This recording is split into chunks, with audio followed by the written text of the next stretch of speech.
Hoofnuus vanaand. Suid-Afrikaners skarrel om hulle voertuie met brandstof te vul voor die skerp styging om middernag. Die leier van die NCC en LP, Fadel Adams, by parlementêre woonbuurt in Kaapstad in hegtenis geneem vir regsveruideling. En die weerdiens rig 'n waarskuwing van erge weerstoestande uit van oos tot wes.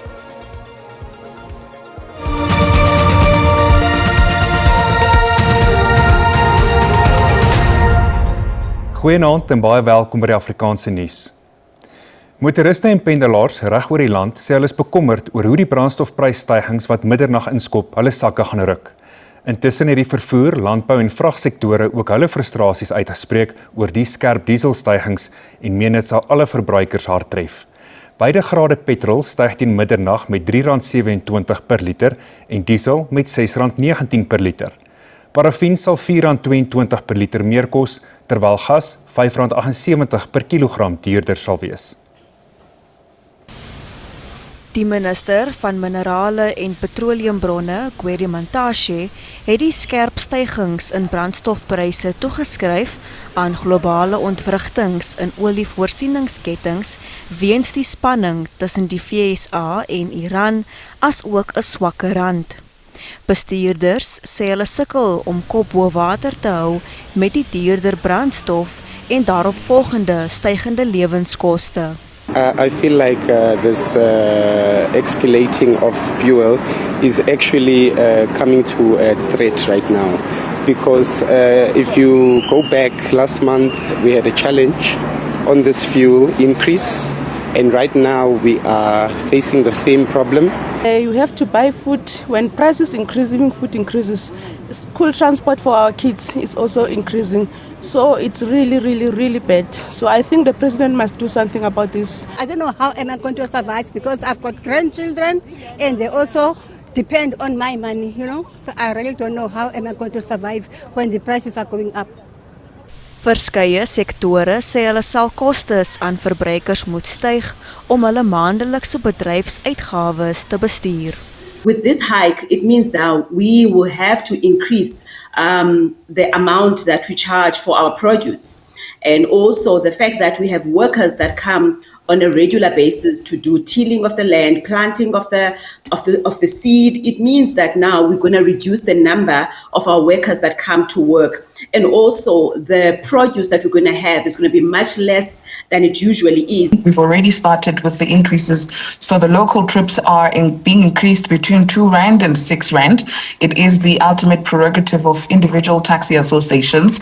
And then at a local, at a long distance level, I should rather say, we are increasing by between R10 and R30. Intussen verwag die Durbanse Sakekamer dat die brandstofprysstygings selfs 'n logistieke ramp tot gevolg sal hê met die koste om goedere van die hawe na binnelandse provinsies te vervoer wat die hoogte sal inskiet. Terwyl die tesourie gewaarsku het dat die verlaging van die R3 brandstofheffing slegs tydelike verligting sal bied, verskuif die aandag nou na die langtermyn gevolge wat die stygings op die ekonomie sal hê. Ons joernalis in die Wes-Kaap, Mariska Botha, het Kaapstad vandag deurkruis en met inwoners in laer- en middelinkomste groepe gesels.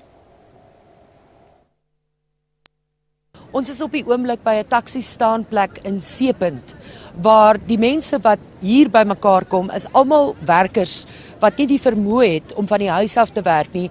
Dit is 'n paar van die oplossings wat ons vroeër gehoor het, wat mense voorstel, dat daar van die huis af gewerk word, dat daar ryklubs gestig word, maar ongelukkig vir baie mense wat byvoorbeeld agter tille werk in kettingwinkels, wat as sekuriteitswagte werk, veiligheidswagte by verskeie plekke, hulle moet in persoon op die plek wees en baie van hierdie mense maak natuurlik gebruik van taksies. Ons weet dat die kortroete van hier tot in Kaapstad, waar die groot oorhoofse taksi staanplek is die kort afstand en dit kos dan R16 tot daar.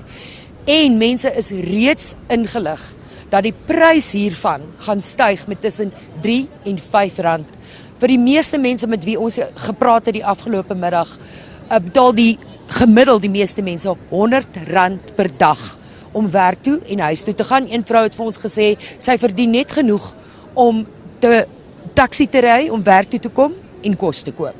Maar kom ons gesels nou met iemand wat weet wat aangaan. Sy naam is Roderick de Jager. Hy's self 'n eienaar van 'n paar taksies in die omgewing.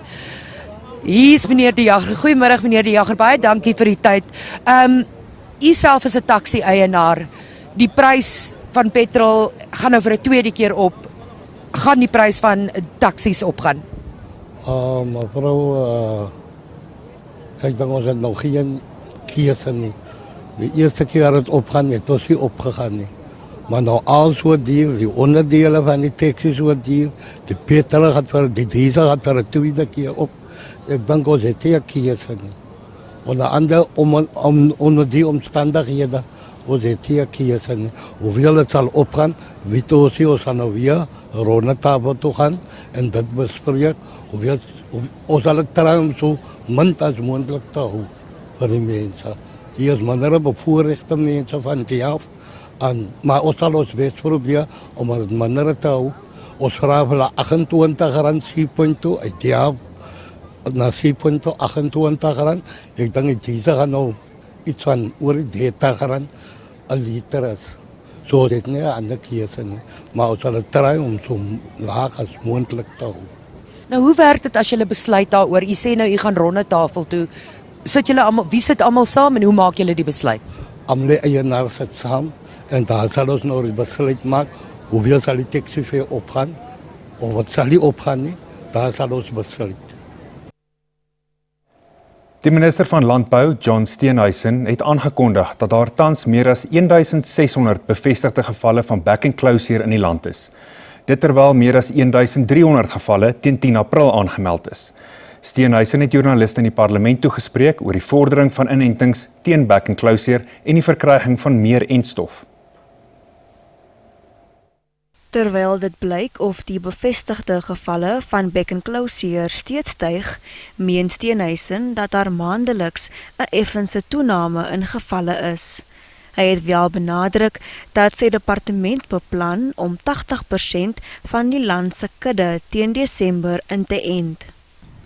By the end of May, we would have imported, during the course of the period from March to the end of May, 15 million vaccines. Given the fact that the size of the national herd is 14 million, and the fact that we obviously need to do another round of vaccination, if one looks at the timelines and the large numbers of vaccines that are now able to be accessed through our partners in Dolvet and Biogenesis Bago, we will be well on track to be able to meet our targets. Die minister sê die roetine inentingsskema vir back-and-closure wat maandag in die Staatskoerant gepubliseer is, sal kommersiële veeboere toelaat om teen eie koste hulle eie biosekuriteitsmaatreëls te implementeer. This voluntary Section 10 scheme is essentially a fast-track option that allows farmers to take the lead in their own biosecurity without having to wait for a national rollout to reach their area. Steenhuisen het ook aangekondig dat die beperkings om back-and-closure in KwaZulu-Natal te bestuur opgehef is. I'm announcing the formal lifting of the foot and mouth disease restrictions within the KwaZulu-Natal disease management area and lifting the disease management area completely. This will obviously have to be gazetted, but this decision is not merely administrative. It is rooted in a shift in the epidemiological story of the province. Volgens die minister sal die back-and-closure inentingsveldtog sowat R644 miljoen kos. 21 mense is gister dood en 61 beseer in 'n ontploffing by 'n vuurwerkvervaardigingsaanleg in die Hunan provinsie in China. Die vervaardigingsaanleg is in die Changsha gebied geleë. President Xi Jinping het volgens die Chinese staatsmedia gelas dat 'n deeglike ondersoek na die oorsaak van die ontploffing gedoen moet word. Daar is toenemende kommer oor die veiligheidsstandaarde in die vervaardiging van vuurwerke. China het verlede jaar meer as 19 miljard rand se vuurwerke uitgevoer. En Iran het sy beheer oor die straat van Hormuz herbevestig in die reaksie op die Amerikaanse president Donald Trump se voorneme om sedert gister gestrande skepe uit die seestraat te begelei. Iran se nasionale veiligheids- en buitelandse beleidskomitee sê die heropening van die seestraat sal slegs plaasvind indien sy beheer daaroor erken word. Die Iranse revolusionêre wag se vloot het volgens berigte gister 'n Amerikaanse vrygat met 2 missiele getref wat deur die seestraat wou beweeg. Die VSA het die berigte ontken. Die Amerikaanse sentrale bevelsentrum of CENTCOM voer weer aan dat 2 Amerikaanse handelskepe suksesvol deur die straat van Hormuz beweeg het, te midde van die Amerikaanse magte se ondersteuning. CENTCOM voer ook aan dat hy 6 kleinerige Iranse aanvalsvaartuie gesink het. Iran ontken dit ten sterkste. Die Iranse minister van Buitelandse Sake, Sayed Abbas Araghchi, het intussen gesê dat die VSA se projek Vryheid om skepe deur die seestraat te begelei, in projek Dooiepunt sal verander, indien die VSA sy begeleidingspogings verder sou voer. Intussen het die Amerikaanse minister van Verdediging, Pete Hegseth, gesê projek Vryheid bly in plek. We're not looking for a fight, but Iran also cannot be allowed to block innocent countries and their goods from an international waterway. Iran is the clear aggressor, harassing civilian vessels, threatening mariners from every nation indiscriminately, and weaponizing a critical choke point for its own financial benefit, or at least trying to.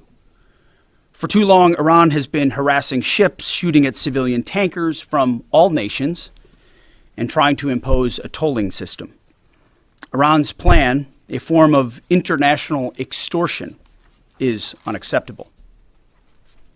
That ends with Project Freedom. Hegseth het ook bygevoeg dat die skietstaking tussen Iran en die VSA steeds van krag is. Dit ondanks 'n Iranse missielaanval op die Verenigde Arabiese Emirate se Fujairah oliebedryfsone. Daar is ook 'n Amerikaanse militêre basis in die sone. Iran se staatsmedia berig dat hy nie die VAE teiken nie. Tydens die aanval is 3 Indiese burgers beseer. Die eerste minister van Indië, Narendra Modi, het die aanval ten sterkste veroordeel. Vloede en koue weer word oornag oor groot dele van die land voorspel en die WGO stel die publiek gerus oor die hantavirus. Bly gerus ingeskakel vir die en ander nuus.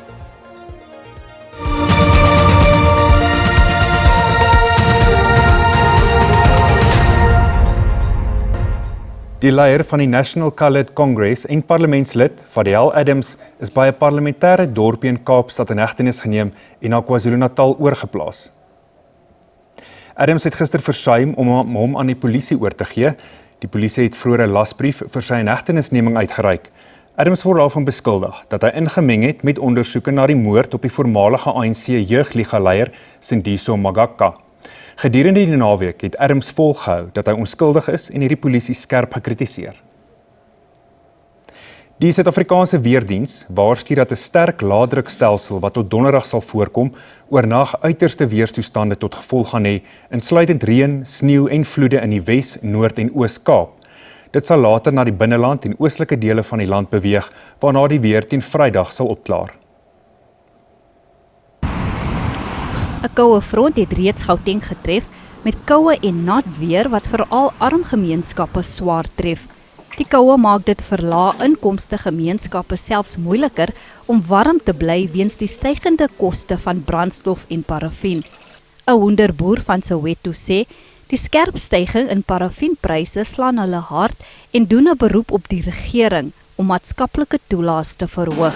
Die stad Johannesburg se mediese nooddienste doen 'n beroep op motoriste om versigtig te bestuur in die nat toestande en het inwoners van informele nedersettings gewaarsku om parafin veilig te gebruik, veral in die nabyheid van kinders.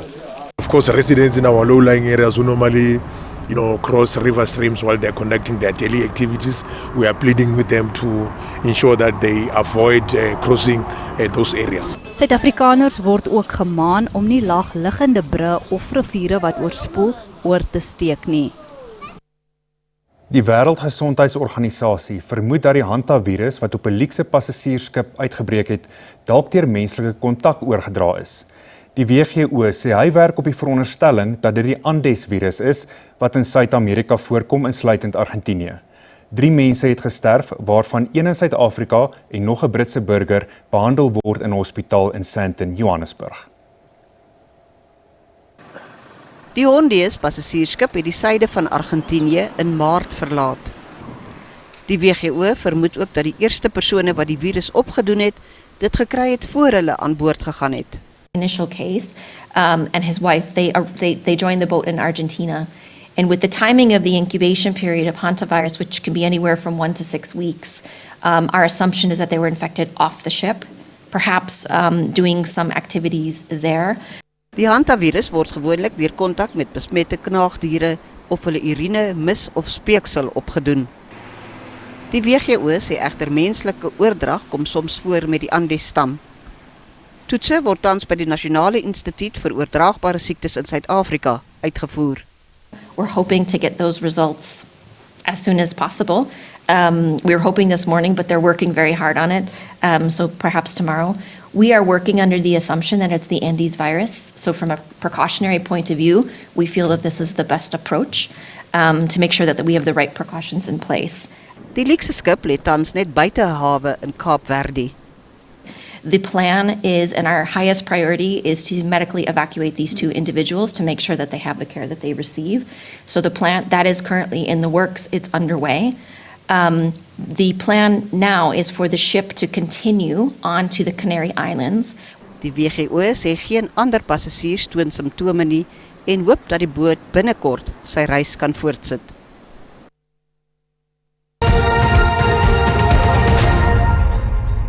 Kom ons kyk hoe die markte om 5 uur vanmiddag met die sluiting van die JSE vertoon het.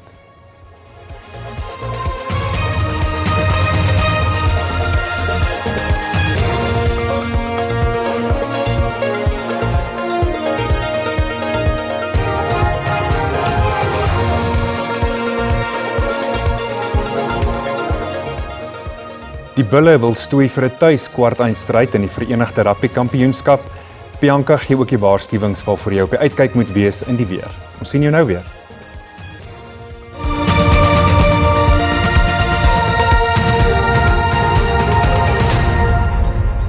Dis ongelukkig al waarvoor ons tyd het vanaand. Wees asseblief veilig en warm. Totsiens tot môre.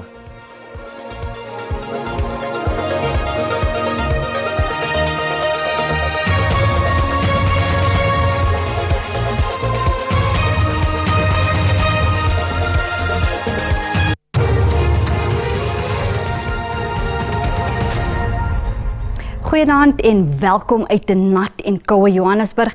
Kom ons kyk na ons weervooruitsigte. Ons sien vir vannag 'n 60 tot 80% kans vir reën in die sentrale en oostelike dele van die land. Dan sien ons vir vannag en môre is daar 'n 100% kans vir wyd verspreide reën wat dan verwag word langs die suidkus.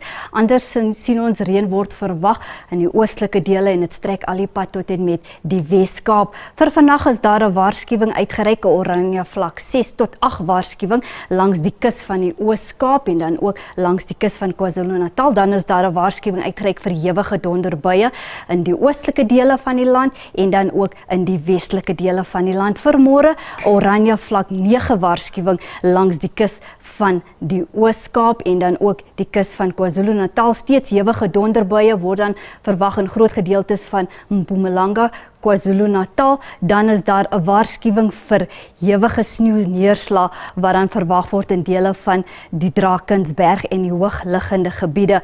Dan 'n waarskuwing laastens vir sterk wind wat dan rowwe see toestande veroorsaak langs die suidkus. Ons kyk nou na ons minimum en maksimum temperature. Ons begin in Gauteng, baie koud in die provinsie. Ons sien die maksimum temperature is 16. Carletonville 'n minimum van 5 en Springs het dan 'n minimum van 9 en 'n maksimum van 15. In Limpopo enkele buie en donderbuie, Lephalale 14:23, Mokopane 12:20 en Burgersfort het 'n minimum van 16 en 'n maksimum van 23. Mpumalanga koud met reën wat verwag word in die provinsie, Mbombela 16:25, Ermelo en Secunda albei 'n minimum van 9 en 'n maksimum van 16. KwaZulu-Natal, Ladysmith 10:18, Port Shepstone 15-22 en Durban en Richards Bay albei 'n maksimum van 26.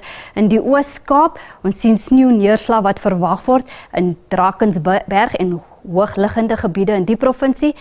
Mthatha 11-20 en dan KwaNoJoli het 'n minimum van 8 en 'n maksimum van 13. In die Wes-Kaap Woester 8-17, Riversdale 'n maksimum van 15 en dan Klein Willem het 'n minimum van 11 en 'n maksimum van 18. Noord-Kaap baie koud in die provinsie, Carnarvon 'n minimum van 7, De Aar 'n minimum van 1 en dan Springbok het 'n minimum van 6 en 'n maksimum van 13. Vrystaat Welkom 4-12, Botawil 'n minimum van 6 en dan Bethlehem en Wepener albei 'n minimum van 4. Noordwes, ons sien baie koud in die provinsie met Rustenburg wat 'n maksimum het van 17 en dan Vryburg 'n minimum van 1 en 'n maksimum van 12.